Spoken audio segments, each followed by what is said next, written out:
Hi అండి, అందరికీ నమస్కారం. ఈరోజు ఊతప్పం హోటల్ స్టైల్లో టమాటా చట్నీ. ముందుగా ఒక కప్పు రవ్వ అండి. రవ్వ పోసి అందులో జీలకర్ర, కరివేపాకు, ఉప్పు వేసి ఒక 10 నిమిషాలు నానబెట్టుకోవాలి. దానికోసము టమాటా చట్నీ కూడా తయారు చేసుకుందాం. ఒక 2 పచ్చిమిర్చి, ఒక 2 వెల్లుల్లిపాయలు, ఒక 2 ముక్కలు అల్లం వేసి కొంచెం సేపు వేగనివ్వాలి. కొంచెం ఆయిల్ వేసానండి, ఒక సగం స్పూను. ఈ ఊతప్పం చాలా బాగుంటుందండి. ఎప్పుడు ఒకేలా కాకుండా ఉప్మా కాకుండా ఇది ఉప్మా రవ్వతో చేస్తున్నానండి. మనం బియ్యం పిండితో చేసుకోవచ్చు, మనం దోశల పిండి ఉన్న మిగిలిన చేసుకోవచ్చు. నేను 3 టమాటాలు తీసుకున్నానండి.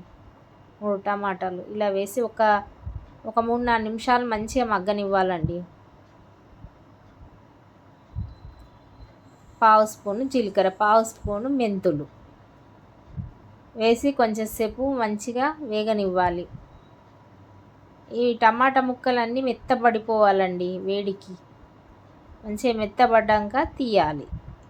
చూడండి, మంచిగా మగ్గింది. ఇప్పుడు వీటిని మంచిగా మిక్సీకి పట్టుకోవాలి. కొంచెం చల్లారాలండి, ఇది వేడిగా ఉంది. కొంచెం చల్లారిన తర్వాత మిక్సీకి పట్టుకుందాం. వేరే సైడు ఒక ప్యాన్ పెట్టుకొని ఒక స్పూను ఆయిల్ వేసుకోవాలి. ఈ ముందుగా కలిపిన ఈ పిండిని ఎక్కువ ఇట్లా అనొద్దండి, పైనే పోయాలి. కొంచెం లావుగానే వస్తుందండి ఊతప్పం. చాలా టేస్ట్ ఉంటుందండి. మీరు కూడా ఇట్లా ఒకసారి చేయండి. పిల్లలకు అప్పుడప్పుడు ఇలా చేసి ఇవ్వాలండి. ఊకే దోశలు అంటే తినలేరు. ఇలా చేసి చూడండి, ఎంతో ఇష్టంగా తింటారు. వీటిపైన కొన్ని పచ్చిమిర్చి, సన్నగా కట్ చేసిన పచ్చిమిర్చి వేసుకోవాలి. చిన్న చిన్న ముక్కలుగా కట్ చేసిన టమాటాలు, కొన్ని ఉల్లిపాయ ముక్కలు సన్నగా కట్ చేసుకొని ఇలా వేసుకోవాలండి. కొంచెం కొత్తిమీర ఆకు కూడా వేద్దాం.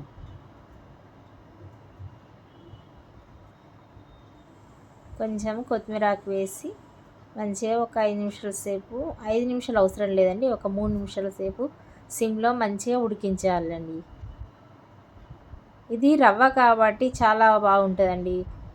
పిండి ఏమంటారు, బియ్య పిండి అయితే బాగా రాదండి, అంత పిండి వస్తుంది. ఇది రవ్వ కాబట్టి మంచిగా సాఫ్ట్గా వస్తుంది. దీన్ని ఇంకో సైడు తిప్పుకోవాలి. చూడండి, ఇలా ఎంత మంచిగా కదులుతుందో. అదే బియ్యపుది అయితే కొంచెం అతుక్కపోతుందండి. ఇది రవ్వది కాబట్టి మంచిగా వస్తుంది. ఇంకో సైడు తిప్పి ఒక 2 నిమిషాల పాటు మంచిగా ఉడకనివ్వాలి సిమ్లోనే. టమాటా ముక్కలు, పచ్చిమిర్చి, ఆనియన్స్ అన్నీ మంచిగా ఉడుకుతాయండి ఇంకో సైడు వేయడం వల్ల. కొంతమంది ఒకే సైడు వేసి తీసేస్తారు, అలా వేయద్దు. ఇప్పుడు చూడండి, అన్నీ ఉడికిపోయినాయి. పిల్లలు ఏం పాడేయకుండా ఇవన్నీ తినేస్తారు. ఇలా ఇంకో సైడు కూడా మంచిగా వేగనివ్వాలి. చూడండి, టమాటా ముక్కలు కూడా అంతా ఉడికిపోయినాయి. వీటిని ఒక ప్లేట్లోకి తీసుకోవాలి. 2 సైడ్లా కాల్చుకోవడం వల్ల మంచి టేస్ట్ వస్తుందండి. ఒకే సైడ్ అంటే ఇంత పిండి వస్తుంది. ఇది చూడండి, చాలా బాగుంటుంది. ఇలా ఇంకోటి కూడా వేసుకుందాం. మా పాప ఏమైనా పెట్టమ్మా, ఏమైనా అంటుంది. అందుకే అప్పటికప్పుడు ఒక 15 నిమిషాల లోపల ఇలా చేసి ఇస్తున్నా. దోశ పిండి ఇంట్లో లేనప్పుడు ఇలా టక్కన చేసుకోవచ్చండి. 15 నిమిషాల లోపల చేసుకొని తినవచ్చు. ఇది ఇంకో సైడు తిప్పుదాం. 2 సైడ్లా కాల్చుకోవాలండి. 2 సైడ్లా కాల్చుకోవడం వల్ల మనం వేసిన టమాటా ముక్కలు, పచ్చిమిర్చి, ఉల్లిపాయ ముక్కలు ఇవేమీ పాడేయకుండా అన్నీ తినేస్తారు పిల్లలు.